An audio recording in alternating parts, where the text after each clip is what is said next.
Bonjour, ici Justin pour actualité-dvd.com et aujourd'hui je vais vous parler du film Omerta en format DVD.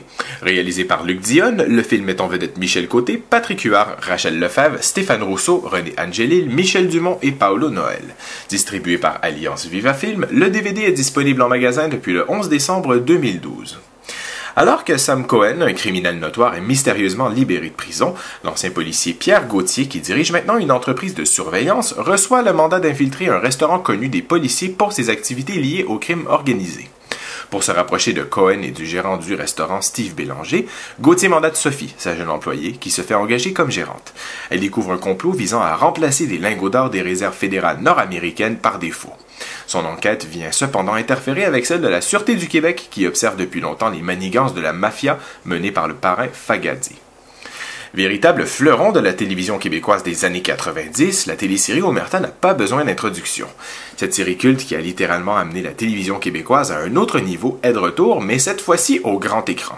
Difficiles sont souvent les transitions de séries télé au cinéma et bien peu d'œuvres en sont sorties indemnes, à quelques exceptions près, et du plus loin que je puisse me rappeler, la dernière adaptation cinématographique d'une série télé québécoise au cinéma remonte à Séraphin, Un homme et son péché, et le résultat final était assez peu mémorable.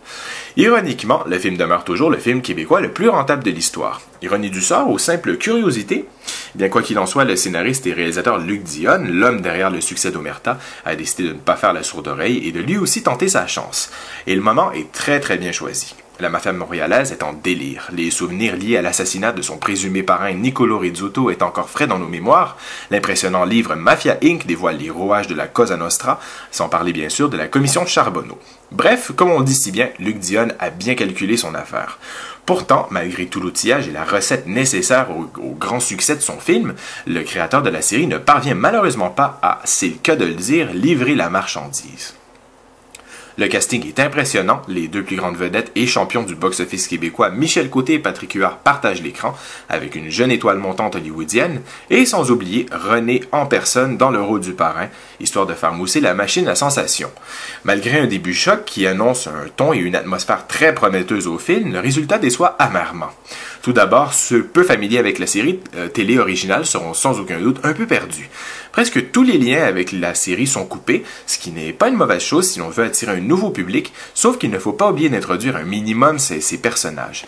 Les personnages récurrents, interprétés à nouveau par Michel Côté et Michel Dumont, apparaissent comme un cheveu sur la soupe et aucune information d'arrière-plan n'est racontée. Ils se connaissent, un point c'est tout et rien d'autre n'est expliqué. En ce qui a trait au récit, celui-ci est très creux, tout comme son intrigue est beaucoup trop prévisible qui n'a rien de bien innovateur. Comme avec de la peinture à numéros, Luc Dionne explore des terrains déjà exploités maintes fois en offrant que très peu de surprises et de rebondissements. Heureusement, les acteurs Michel Côté, Patrick Huard, Rachel Lefebvre et Michel Dumont sauvent la donne en offrant de solides performances. Leur naturel et leur jeu apportent beaucoup de crédibilité à leurs personnages, et pas surprenant que les meilleurs dialogues leur sont réservés. À l'opposé, Stéphane Rousseau offre une performance restreinte aux clichés grotesques de son personnage, mais la cerise sur le sundae demeure quand même René Angélil, qui prouve qu'il est bien meilleur en impresario qu'en comédien. Même sa simple présence ne suffit pas à prendre le dessus de sa performance très limitée. Du côté technique, une piste sonore en français Dolby Digital 5.1 est offerte, accompagnée de sous-titres en français pour malentendants et en anglais. L'image est présentée en format panoramique 2.35. Pour les suppléments, ceux-ci déçoivent amèrement, en plus de l'absence totale de making-of ou d'entrevues. Seule une piste de commentaires audio du réalisateur, des scènes supprimées, soit dit en passant très mauvaises, et le court-métrage La joie de vivre présenté par le Wapikoni Mobile, qui était également présenté en première partie d'Omerta lors de sa sortie en salle, sont offerts en bonus. Le long-métrage Omerta aurait sans doute été plus efficace en tant qu'épisode pilote d'une nouvelle série télé qui aurait fait suite à l'original.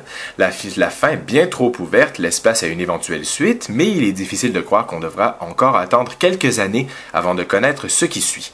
Le public sera-t-il encore au rendez-vous? C'était Justin, merci et bon visionnement.